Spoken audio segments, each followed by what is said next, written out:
Hey guys, let's get more news about Warriors, but first, don't forget to subscribe and leave your like. Kyrie Irving reveals how he convinced Klay Thompson to sign with Mavericks.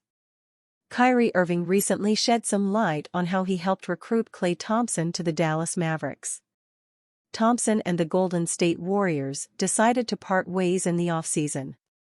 The Mavericks were more than willing to acquire the five-time All-Star via a sign-and-trade deal in July. During Mavericks Media Day on Monday, Irving was asked about the Mavericks' shiny new toy in Thompson. Irving shared how his own experience became the perfect recruitment pitch for the embattled Thompson. "It was easy to quote-unquote convince Klay to come here," said Irving.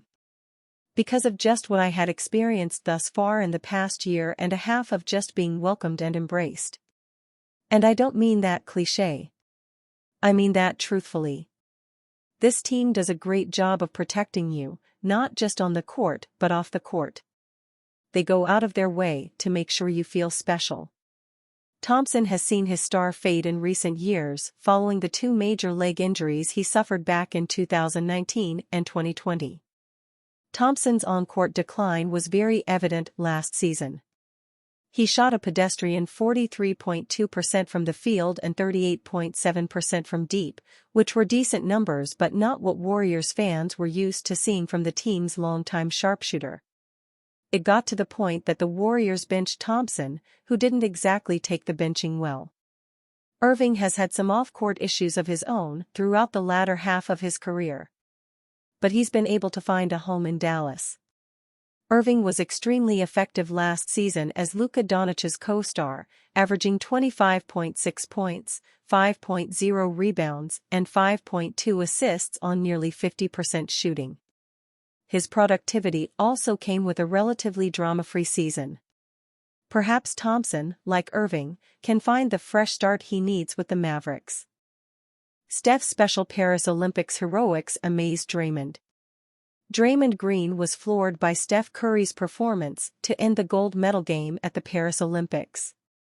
Speaking to reporters during Warriors Media Day on Monday at Chase Center, Green was asked what he thought of Curry's supernova performance against France in the Olympic final. "I thought it was absolutely incredible to see," Green told reporters. "I was honored to be there for the moment, to watch him have that moment and to witness that. It was amazing because all of the stuff he's done in the NBA is great and everybody around the world knows him." Green went on to explain how other basketball players from around the world place a huge emphasis on Olympic glory and representing their country on the world stage. "Outside of America, I think everyone else takes the Olympics more serious. Like if you go talk to most Europeans, they probably would rather win an Olympic gold medal rather than win an NBA championship," Green said. "It's not that way for us growing up. You grow up in America, the goal is to win an NBA championship. All of a sudden you realize, oh man, I may be good enough to play on Team USA. I want the opportunity to win an Olympic gold medal." Nikola Jokic grew up dreaming of winning an Olympic gold medal, not winning an NBA championship.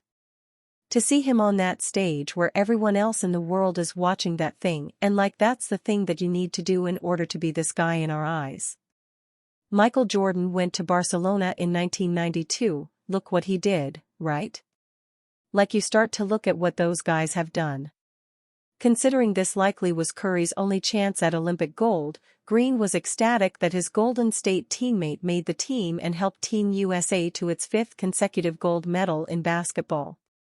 "Steph needed that," Green told reporters. "And to watch him not only go get it like we always say, you play on Team USA. The hard part is making the team.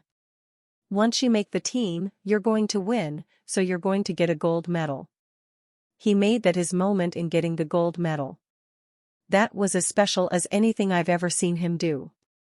Curry's epic barrage of three-pointers in the final will go down in history as one of the greatest Olympic basketball feats, and it demonstrated that his superb shot-making ability has not diminished one bit. Now Curry will look to Green and the rest of the Warriors to step up their respective games as the franchise seeks a return to relevancy in the Western Conference. With the organization parting ways with Klay Thompson and acquiring a host of solid veterans, Golden State will look to make it back to the top of the NBA mountain. Expect plenty of more scoring barrages from Curry, and a few night-night gestures thrown in for good measure, too. Steph Curry had a hilarious response when asked about his late-game heroics in Team USA's gold medal game against France during the Paris Olympics. Speaking to reporters during Warriors Media Day on Monday at Chase Center, Curry was asked if he saw that Kevin Durant and LeBron James were wide open on the other end of the court as he took his game-sealing three-pointer. "You think they were open?" Curry told reporters. "They were 100% open," laughs. The reporter followed up on the question, asking the Warriors superstar what he was thinking as he was double-teamed, and if he knew James and Durant were fine with him taking the shot. "I wouldn't say that either, because I read body language pretty well," laughs, Curry told reporters. "When I watched it back, I got trapped, threw it to Durant. LeBron was open on the swing, but Durant threw it back to me. When he did that, that's when your muscle memory takes over. I'm already in motion and do my move. I see the two guys, but I'm already in rhythm. As long as I get it off, I know I'm going to make it. I see both of them, as soon as I'm shooting, their hands were up, and they both went like this, like they didn't expect me to shoot it. I'm sure they were ready for a pass back to the weak side, but as soon as it went in, seeing James do the gesture, seeing the guys on the bench, Durant threw his head back and was kind of in amazement." Warriors predicted as dark horse landing spot for Miami Heat star. The Miami Heat's media day made one mission clear: Jimmy Butler is ready for a monster campaign. The veteran forward gearing up for a strong season doesn't eliminate the possibility of a mid-season trade. If the Heat struggle early, Heat team president Pat Riley could trade Butler for a solid return before he potentially hits free agency. Many landing sites have emerged in recent months, but Warriors is the latest to join the list as a surprise destination. "Perhaps he and the team will discuss his future together next summer," wrote Bleacher Report's Dan Favale. "Or maybe, just maybe, Miami's current window is over and the front office is considering taking a broader approach. It won't be hard to find admirers if Butler turns out the rumor mill." The Warriors are at an organizational crossroads. The 35-year-old Heat star doesn't fit into that timeline, meaning the Warriors would need to want another run at the championship immediately.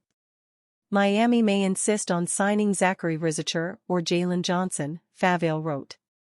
Warriors should dump them. Butler just turned 35 and is nearing the end of his contract. The Heat's leverage is limited. Getting a handful of digestible contracts, players like Onyeka Okongwu, who could be reflipped since Miami has Bam Adebayo and Kel'el Ware, Dyson Daniels and Kobe Bufkin, and multiple debuts is a viable return. Butler's arrival at the Hawks is highly unlikely, but not impossible, if the organizations desire opposite futures. The Heat would get much younger, while the Hawks look to jump among the title contenders in the Eastern Conference. And you fan? What do you think of the situation of Jimmy Butler? Leave your opinion in the comments.